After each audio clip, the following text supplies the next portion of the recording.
Okay, All sorry. right. No worries. Fran, okay, you're all set to go. You're live. Okay, well, thank you again. And actually, for transcriptionists, I have this first part in text, so let me just paste it in and save you guys a little bit. And audience, thank you for your patience.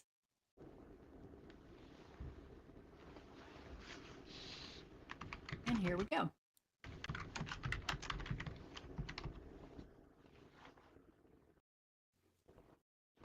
Okay, welcome everyone to the VWBPE 2025 Transitions Above the Book, Catching Up with Our Thinkerers. Our conversations with our Thinkerer recipients are very special. We are excited to catch up with our 2021 Thinkerer recipient today, and it's a real pleasure. The Thinkerer Award is presented to an individual whose deeds and actions have consistently demonstrated selfless service in promoting learning, community, and educational practices, and who exemplifies the spirit of cooperative development within immersive environments. Recipients of this award are not simply outstanding professionals in their field. Award recipients must characterize transformational leadership qualities to do 4 things: envision and guide change, enhance the motivation, morale, and performance of both peers and pupils, promote best practices and continuous improvement, and inspire others through their words and actions. We are so fortunate to have our 2021 Thinkerer Award winner with us today.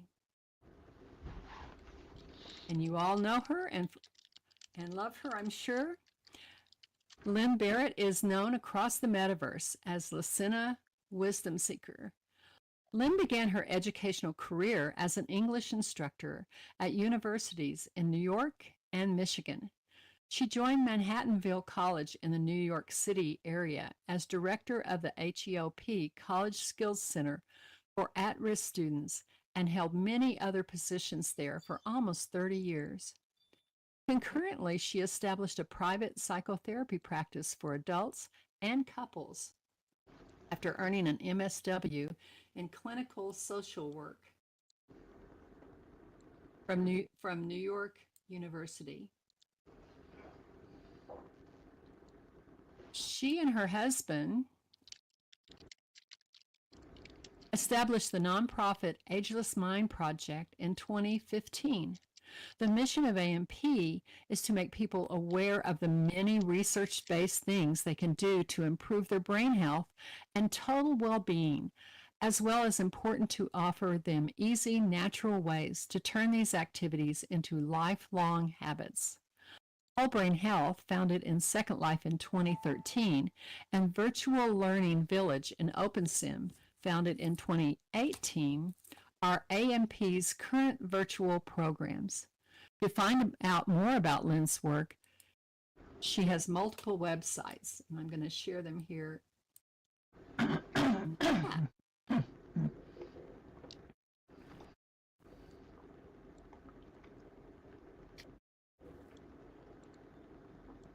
We'll get into more of her story during this interview, and because this is a conversation, I'm ending using my speakeasy and we'll move to our transcriptionist here. Oh, I'm sorry. Move to our transcriptionist, Carolyn and Electra. We so appreciate you guys' help today. Please welcome everyone, our very own Lissena, Wisdomseeker. Welcome, Liz.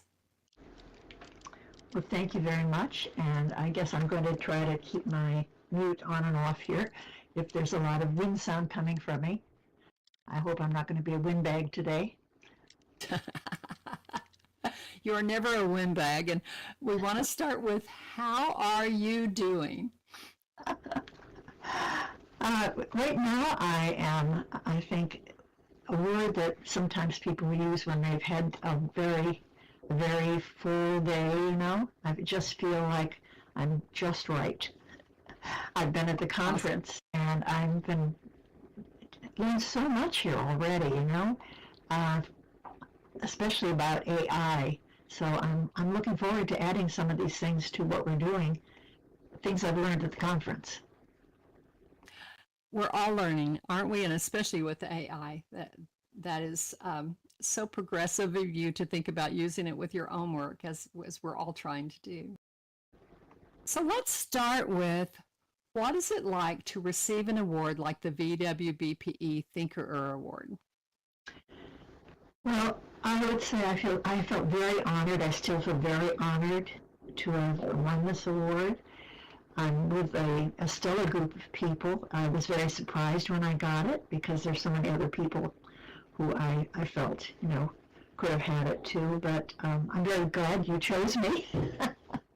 And it's been something that has really inspired me, I would say. Excellent, excellent. And you are so deserving. So Liz, you have such a rich history of how you came into Second Life, and it so fits with our theme of transitions. Can you share how you came into Second Life with us? Sure. Well, back in the 90s, my mother came to live with us because she developed dementia. And it was a very big shock to us, my husband and myself. Our kids were grown out of the house. And we took care of her. I have to give my husband a lot of credit for helping me, get through that time with her. And I realized that I had never thought about my brain, actually. So I started then really focusing on learning as much as I could about brain health. And back then, people weren't really doing very much about that. There was just starting to be research. So I took classes, I took courses, and I got more and more interested in the things that you could do, your lifestyle changes that could really make a difference for you. So my husband and I, who were getting near the end of our work careers, decided we'd like to start doing things together. We went to a lot of conferences for aging, positive aging, and we presented a combination of my background in psychology, psychotherapy, and his in music for brain food. We call it music as brain food. So we did that for a number of years, and at one of the conferences in 2011, the end of 2011, we were in Los Angeles, and a group from Second Life came and presented on Second Life. And I have to say that I had sort of vaguely heard of Second Life. I'd seen it perhaps on the internet mentioned once, but I had no idea what it was. And so I went to the demonstration, and there were a lot of people who were very interested, curious about Second Life. It was a presentation on a program that was developed by a couple of scientists and Jemima Lynne, who was here at the conference, giving a presentation herself. And I was fascinated by it because it seemed so imaginative and so visual, so beautiful. I'd never seen anything like that. So I asked her if she would help me, enter Second Life. And she kindly agreed, and I came into Second Life, and that was kind of like, that's history, right? Because from then on, I was entrapped, enchanted and entrapped. How interesting, Liz. I love hearing you tell that story. You always give so much credit to those that have helped you and are helping you right now and continue to help you. And honestly, that is the mark of a true leader. It's so wonderful at how diverse your community is. How has that developed, and who they are? So would you tell us about the folks that have been helping you? Yes, I'd love to do that. Because as I always said, when I got the award, I was told, no, I have to accept it for myself. But I was, very stubborn. and for the WVH collective, which I couldn't have done anything without because I had no skills whatsoever. And the more people who are involved with you, of course, the more diverse and rich your program can be. But I do want to start back when I came in 2011. It took me about a year really to figure out what I wanted to do. And I started figuring I did want to do something because, you know, it was fun building houses and trying to decorate your house and so on, but I just felt like I needed something more meaningful. And since I had retired by that time, I had time to do things here. So I discovered virtual ability, and I started talking to General Heron and iSky about my ideas. And finally, they kind of said to me, enough of talking about it, do it. So they kind of pushed me. And at there was a conference at, I think that was April 2013. And they asked me to speak at it about brain health, so I did. And I had what's called a brain health fair, which was something I've been doing in real life. But I did it in Second Life. I actually created a sort of fair where people could come and learn about the different things you could do for your brain health, but do them, you know, in world. So I started with that by myself, and virtual ability people came to that, which was very nice because I would have been all alone there if I hadn't done that. And that gave me courage. Remember, I had really, my skill level is still not very high, but it gave me courage to try to set up an exhibit at the first Second Life birthday that I had attended that year. So I created this very lame little little hedge maze with pieces of a poem in it that you had to put together. And at that, people came to the maze, and I have to say, Tuya Hines, who is our associate director, came by, and she actually put the poem together and was interested enough to ask me, you know, what I was doing and show me what she was doing. So she started working with me, and that made all the difference. And then I met Fran Koolhoven, who was, again, a very big help because he had so many abilities. We call him our magician. Because you say, Fran, do you want to, you know, we want to do this. And Fran says, okay, give me a few days and I'll make it. And he does for us. So they were really so important to me, both Tuya and Fran at the beginning, because they helped me build my first, you know, homes. In 2014, we had gotten big enough, and I got some lovely photographs of us as a group over the years from 2014 on. You can see how we've grown in numbers in those pictures. So it was, you know, it was very helpful to have, we were getting so big that we needed to move somewhere else. We were just not a little portion of an island or somebody else. So we created our own island. It's called Inspiration Island. And everybody who was part of our collective, and they were just people who came, a lot of them retired people who discovered us, came, and we gave them spaces. We, you know, here's a space, you do what you want with it. So it's not one of those spaces, it's very heterogeneous, let's say. A space where many different things coexist together. And that's great because each person is expressing themselves. And to me, the collective itself, I'll tell you a little bit about some of the people there, the collective itself is a group of people who, I called it a collective because they're a group of people who have their own, often their own places elsewhere, but they come and join us to present a program or to create something that people can use for self-guided learning.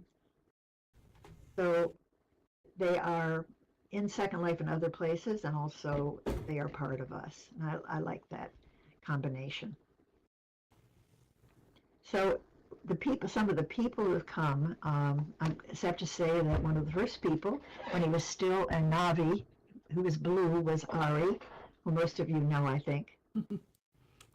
Yes, we love Ari. Yes. At the opening, yeah. I knew Ari before he was playing, so it was Cool. it was great to have him join us And he's been playing his piano for us on Mondays ever since, which has been very nice. We have people who are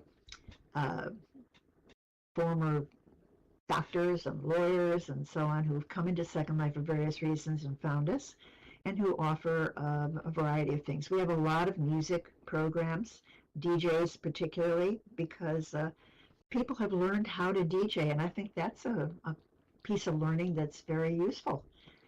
You know, it gives people a lot of visibility. Other people start asking you if you would play at their places, and I think that people need to express themselves and be seen, and so I'm very happy when that happens for them.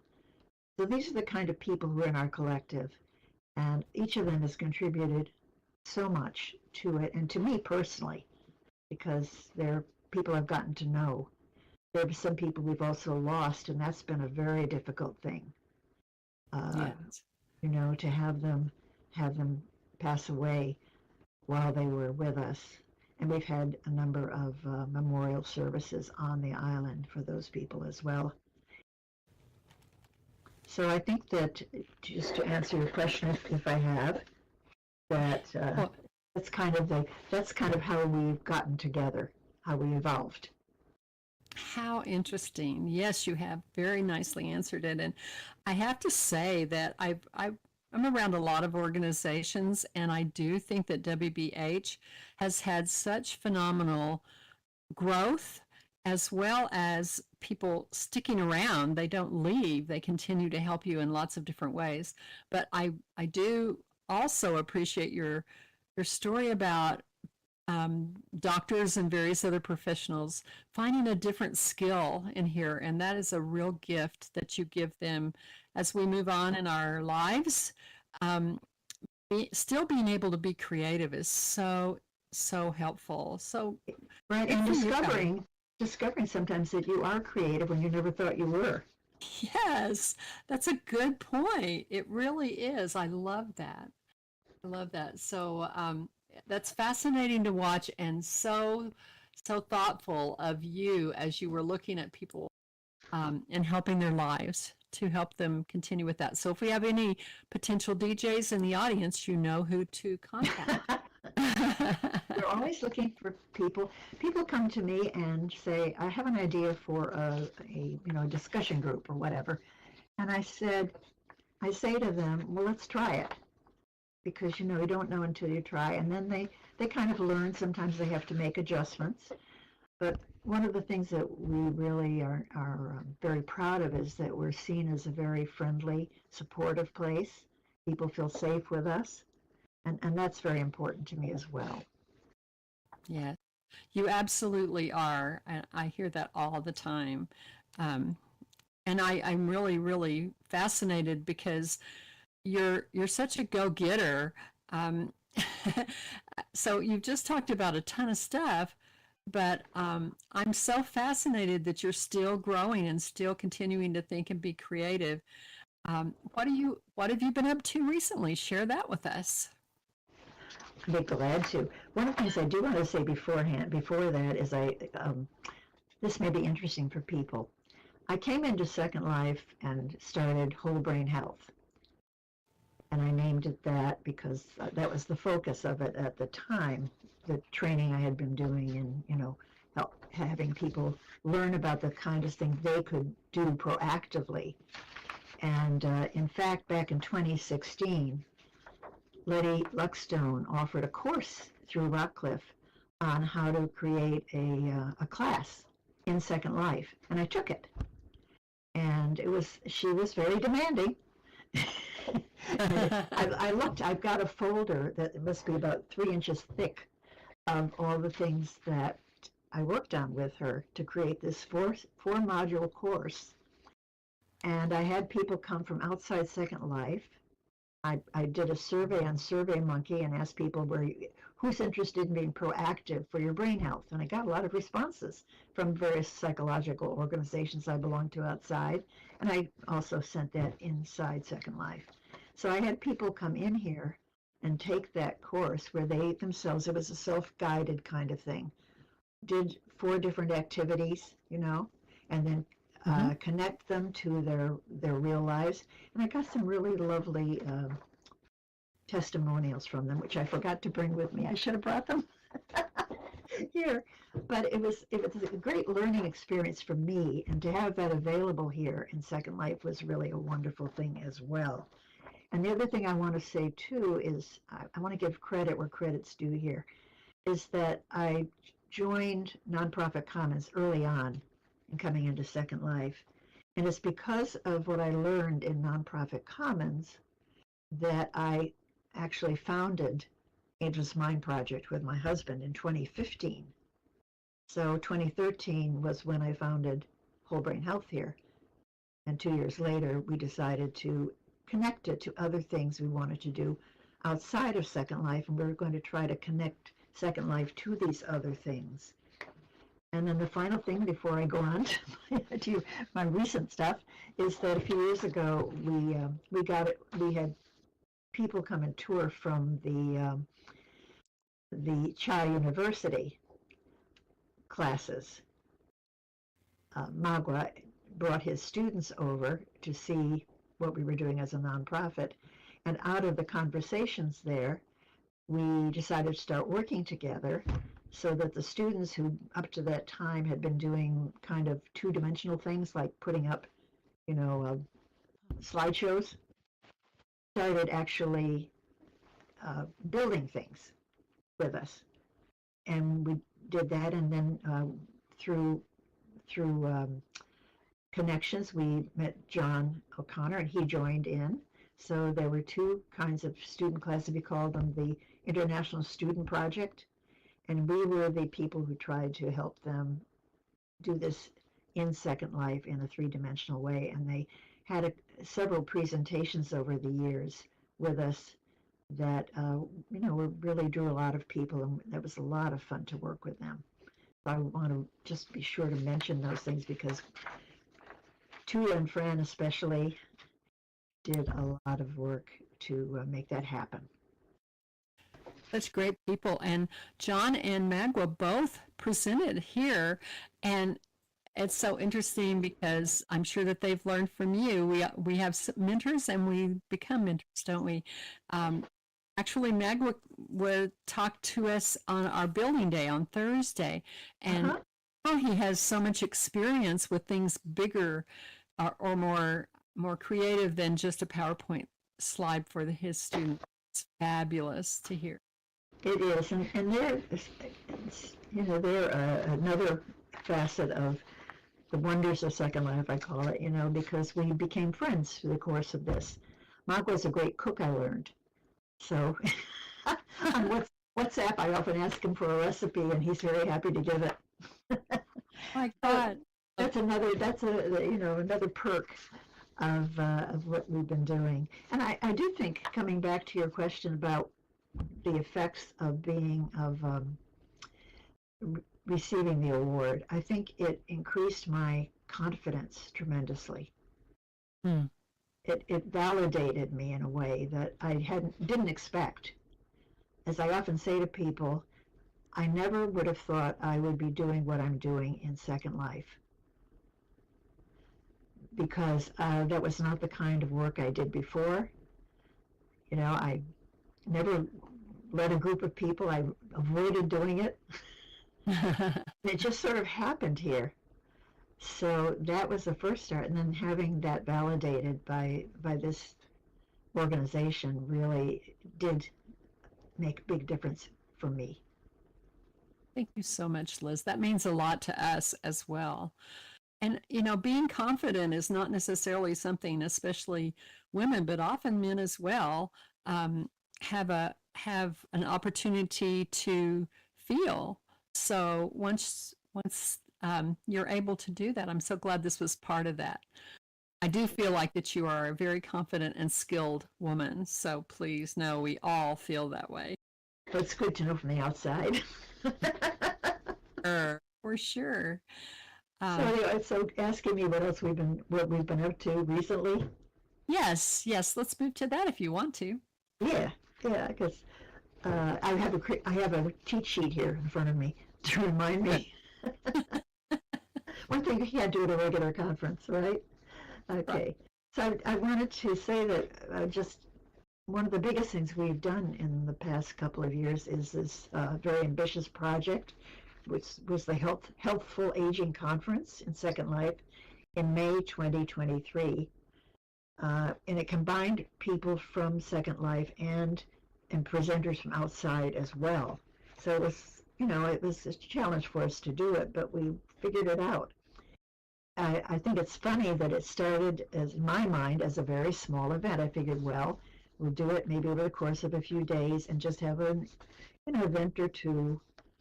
And that was more like the early fair days that we used to have when we first started out. We'd have a fair day once a month where people could come and learn all about brain health. And that was pretty demanding. But this one, I thought, well, I won't make it like that. But once everybody I knew in Second Life heard about it, they all wanted to present at it. So it ended up being like every day for hours at a time, and almost killed me. But it was a very, very wonderful thing to see so many people participate, both as presenters and as, as attendees. And we have an archive on our island, on Inspiration Island, of the presentations and videos and so on that Fran made of them for people to come and see again. So currently, well, one of the things, as you know, is that I'm very active in the Virtual World Education Consortium. I'm very honored to be on the board of that and on the marketing committee. And we also contributed one of the exhibits at the Models of Lifelong Learning there at the Virtual World Education Consortium. And that was one of the reasons that I asked about starting a lifelong learning chat, which would be focused more on kind of learning that a lot of people do in Second Life. And so we started that, I think, last fall. And Max Chat-Noir has been co-leading that with me. That's Mondays at 9 every week. So earlier today, a lot of attendance too. You have bunches of people that come. Yeah, well, they're different people. That's the interesting thing. People see it.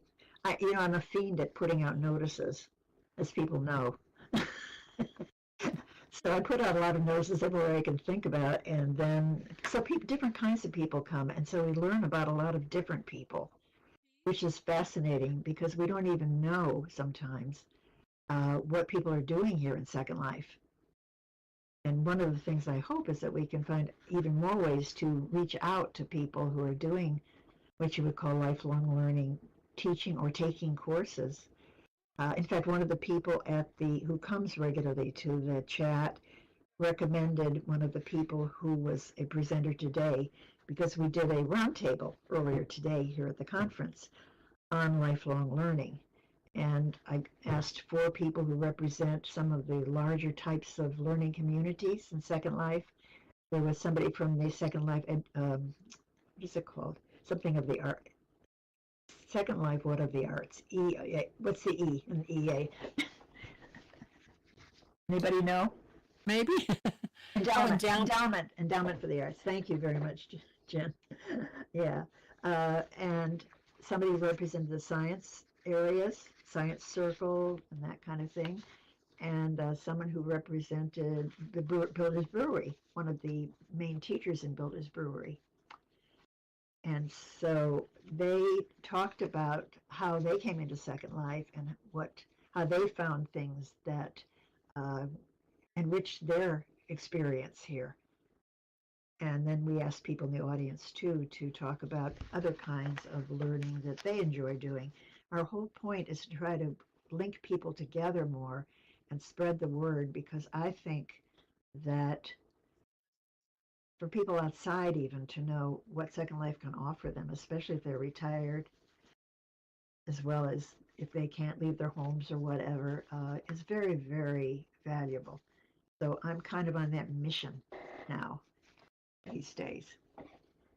So right now at Whole Brain Health, we keep experimenting all the time. And today, so many of the presentations about using AI are making me think, how can we use that as well? Because we have two different kinds of ways of bringing learning to people there, and they're all related to, cognitive health, to social interactions, to meaning and purpose in life. All these things are very important for well-being. Uh, Also, self-care. We have a nutrition resource center, which now has little chefs running around in it as you come in, and all kinds of plant-based recipes and so on. So all the things that are known to improve brain health and well-being, especially as you get older. We have hosted programs where people, talk about or lead discussions on various things. We have something called a Wisdom Circle, which actually takes place outside of Second Life as well. That's run by somebody who came in when I gave that course that I talked about with Letty. She came in, she's a psychologist that I know. She came in for the course to test it out, and she liked Second Life so much, even though she's very, very busy, that she comes in once a month. She's been doing it for years now to run this Wisdom Circle. And we have other kinds of thought-provoking discussions as well. So they have that kind of thing going on, which is led by these hosts who are often people who come to me and say, I have an idea. And then, oh yes, and I think Pet is here. Pet leads a wonderful discussion on relationships in Second Life and beyond, which is kind of standing room only. So that's been going on for many years too. And I have to thank you all for your endurance with us. And then we also have a lot of what we call self-guided programs. And those are the ones we've been trying to expand, because you can call them self-guided, but people coming in by themselves usually don't want to do anything, They kind of wander around and then they walk away. So what we thought we'd do, and I got this idea, I have to say, from Janaya, who has a sim with a quest on it where I met some talking trees. And I said, oh my goodness, trees that can talk. That's a great idea. So I contacted the scripter who did that, and he's been working with us. And we've been creating various areas, or bringing voice to various areas. So, for example, in one of the major, really the first thing we did there on Inspiration Island was to build a character strengths park, which is built around positive psychology, kind of the basis of positive psychology. I wanted to make it much more immersive. I had started it when I first came in. I had it in a little space. There are 26 character strengths, right? And I had them in a little space, and I hung this character strengths in little balls on trees. And I was so excited because Rand Hendricks brought his class in and said, look, this is so immersive. So that was it, right? So I said, we'd like to make it more immersive. So we built this new place where we have very big trees. And I asked members of our collective to be the voices of the character strengths. So as you go around, you can recognize many of the voices as they tell you what the strengths are that you might have and what you can do with them, and encourage more interaction on your part. Because, reading about these things or thinking about them as, yes, these are good, is one thing, but actually doing them is the most important thing. So, Absolutely. yeah, and tomorrow we're going to actually have an immersive from 11 to 1 on our island, where we're going to take you to we have 5 places now where we have this audio where you put on a HUD, which looks like headphones, and you can, as you go from place to place, you can hear the voices talking to you, telling you kind of what to do there or interacting with you. So we have the character strengths park would be one. The Simply Impossible that Tuya has created using scriptless moving objects, which is her thing, is another one. We have a whole area that's based on African culture that Sunny built, and she's going to, you'll hear her, the music of Africa, you'll hear her voice explaining what you're looking at, what you're joining in on. We have a music and art park where many people have provided poetry, and Jasmine, who has built the park, adds sculpture to the poetry, and then you hear the voice of the poet reading their poem there. So that's going to be a nice experience. And then we're going to end up at the Broadman's Brain, which is something you can fly into, which David Arguna, who is a retired neurologist, created, and now we've added voice to that too. So you can see different ways we're using it, and we keep experimenting with it, as we go along.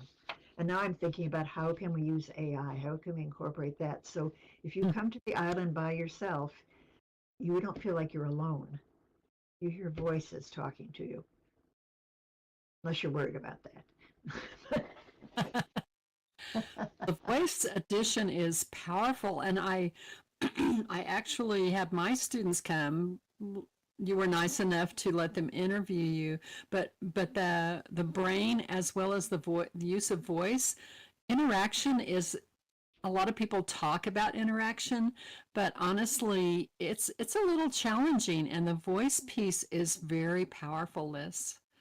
That's great to know. I really like to have people give me feedback. We have these little drop boxes all over the island, and we keep encouraging you, please, when you're there, drop a note card in it. Tell us what you think. Tell us how to improve things. We're very, very interested in that. So that's very, very useful to us. And I just want to mention a couple of other things. One is that we really like to be part of the larger Second Life community. So for example, we're part of Nonprofit Commons, and we're going to collaborate with Utopia for the May networking party. So we're going to host it in the green living area on our sim that Namara, who leads Utopia, has built on Inspiration Island, and where she hosts her Brain Busters program once a month. So we really invite people to come and, bring your program maybe once a month to us as well, and we'll support it as much as we can. We are pretty good at sending out notices, as you may have noticed. So that's it. And then we also have, we're going to be participating in Science Circle science fairs. I've been part of Science Circle since pretty much I came in again, because our positive psychology is based on scientific research. And I think that's very important when we're doing the kinds of things we're doing.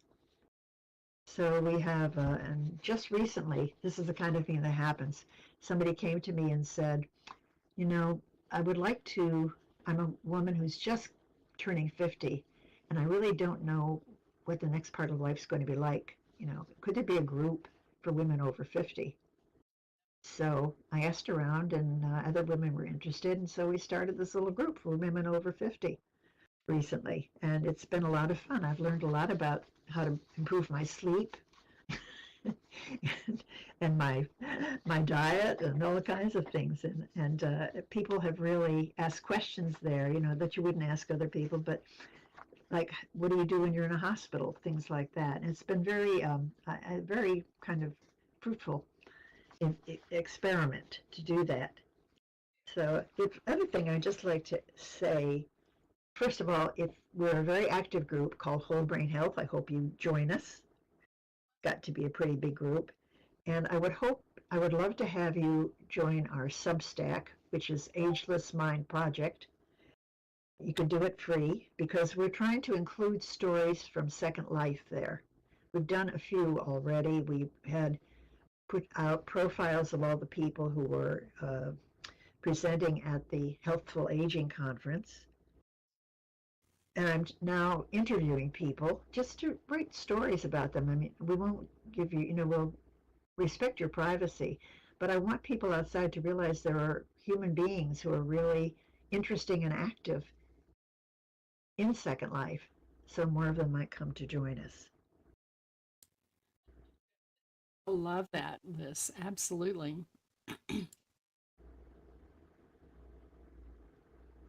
So did you get through all your notes? I did. I just said you can reach me at Wisdomseekers Meeting House, and don't ask me why I ever thought of such a long name. Wisdomseekers Meeting House at gmail.com if you'd like to reach me outside of Second Life. I think it's on my profile anyway. I just put it in chat. Absolutely. So Absolutely. And then and Janaya put in your Substack as well. So it's the same one you had put in earlier. That's good. Yeah. Yeah. Sure, add the website. I think that's at the top as well, though. It was up there already. I'm going to put those back in at the end as well. Okay. But I don't want to cut you off. If there's more you'd like to say, certainly you are. I think I've talked enough. Well, I do want to tell you that we enjoy your notices. They are super helpful, and so please don't feel like that is a burden to anyone. That they are so helpful, and honestly, so many people in here are extremely busy, but they don't want to miss something important. So thank you for that. I would also like to say, go ahead. I'm sorry. No, I just wanted to thank Rockcliffe for this conference, because to me, this is one of the most, helpful, exciting, interesting things. I look forward to it every year, and every year I meet new people there, and I learn new things there, and I'm so glad that it exists. It helps us to hear that. Thank you so much, Liz. It's so much work, and by the time this last day happens, we're all pretty exhausted, and it's very reassuring. I'm sure Phelan is hearing you and feeling the same way. Thank you so much for those kind words. We've been hearing that across the conference, and we have some people saying that in the text. So thank you so much, guys. I remember when you asked me about your lifelong learning chat, and now I know you really well. Actually, I was fortunate enough to I was going to take Liz out for lunch when my daughter and I were in work. I was unable to take her out to lunch because she would not let me pay. I know that will not surprise anyone. So Liz took me and my daughter out to lunch, and it was such a wonderful experience. You're the only person in Second Life that I've met in real life, and it was a real pleasure. Oh, really? Oh, that's lovely to know. Yeah, and I feel like I know you so much better. I felt like I knew you already, and we all really relate to that, of course, because our friends and our communities here are very real. It may say virtual, but we know they're really real. It's true, and she knows that I'm very short. She is very short. I'm so jealous. But I just really get the lifelong learning after talking with you today. You are truly the epitome of a lifelong learner. And I think that all of us, most of us in education, we love learning and we will never quit, but you are definitely the epitome of that.